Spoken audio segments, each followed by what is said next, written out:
नमस्कार मित्रों, ये है प्राची।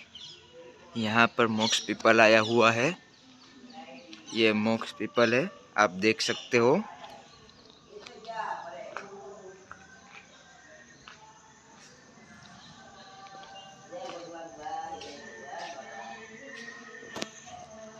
यहाँ पर ये पीपल किसने बोया, क्यों यहाँ पर है, यहाँ पर इतने सारे लोग जल छोड़ने के लिए क्यों आते हैं, तो आप ये बात आज मुझसे आप जान सकते हो। ये पीपल है, वो पांडवों ने बोया है। क्यों बोया है? पांडवों ने बोया है, क्यों बोया है? जब महाभारत का युद्ध खत्म हुआ तब पांडवों की जीत हुई और कौरव भाइयों की हार हुई। तब पांडवों को फिर से राजगादी पर बैठना था, तो वो उसको गुरु हत्या, गोत्र हत्या और ब्रह्म हत्या का पाप लगा हुआ था।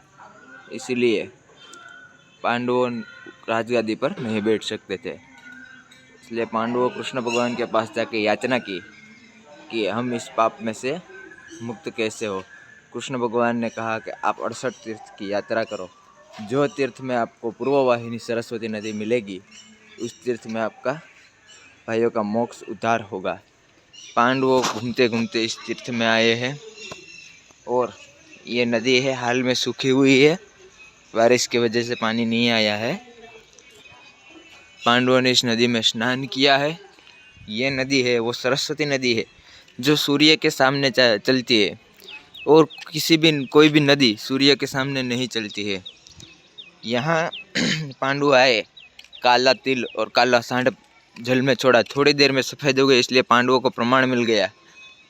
उसके बाद पांडवों ने इस नदी में स्नान किया और पांडवों के बड़े भाई धर्मराजा युधिष्ठिर ने ये पीपल बोया और योग बल से बड़ा कर दिया, और पांचों पांडवों ने इस पीपल पर झोल छोड़ा और उसके भाइयों की मोक्ष गति की।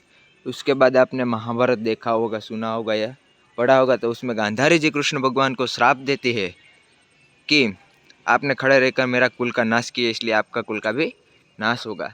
इसीलिए 56 कोटि यादव द्वारका की गद्दी के लिए अंदरों अंदर कटकर प्रभास पाटन में मर गए।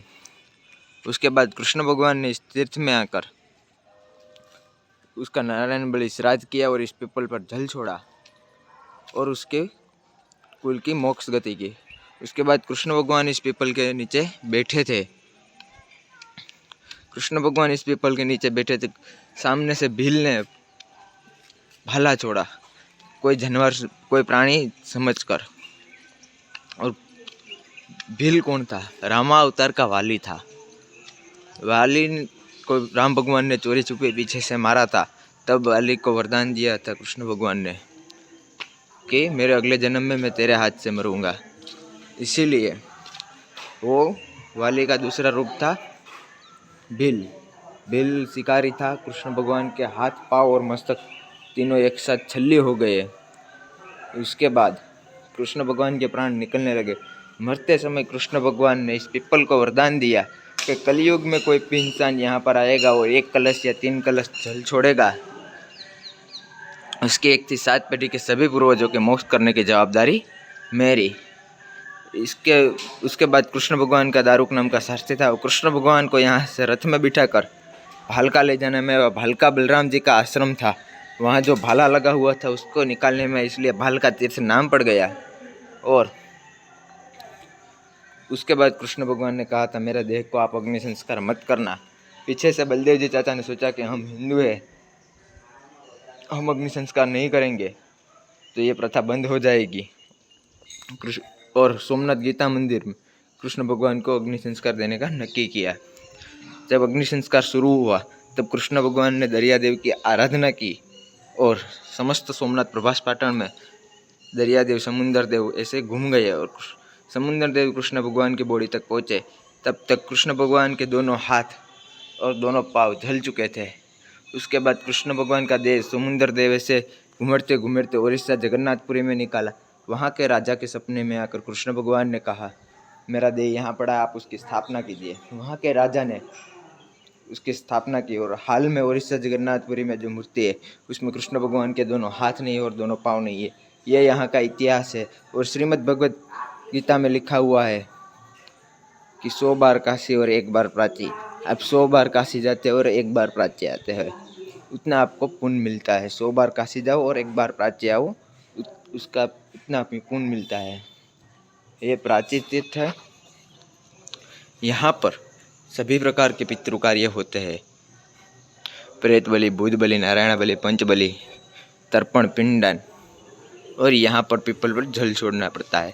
अब कोई भी कहीं भी जगह पर ऑल इंडिया में, ऑल वर्ल्ड में एक ही ऐसा पीपल है जहाँ पर 24/7 आप जल छोड़ सकते हो, क्योंकि ये मोक्ष पीपल है। और यहाँ हजारों किलोमीटर दूर से लोग आते हैं जल छोड़ने के लिए। आप लोग भी आने के लिए सोच रहे हैं तो डिस्क्रिप्शन में मेरा नंबर है, आप पहले मुझे कांटेक्ट कीजिए। यहाँ रहने, खाने पीने की सभी की सुविधा है, अवेलेबल है। आपको कोई भी रूम चाहिए, एसी, नॉन एसी, सब कुछ मिल जाएगा आपको यहाँ पर। आप आने से पहले एक बार कांटेक्ट ज़रूर कीजिए। और आपको कोई भी काम है, आपको कुंडली, जन्माक्षर कुछ भी दिखवाना है तो मेरा नंबर नीचे डिस्क्रिप्शन में है, कॉल कीजिए और व्हाट्सएप कीजिए। और यहाँ पर ये पानी की सुविधा है जल छोड़ने के लिए, ये ब्रह्म समाज द्वारा आयोजित की हुई है। और यहाँ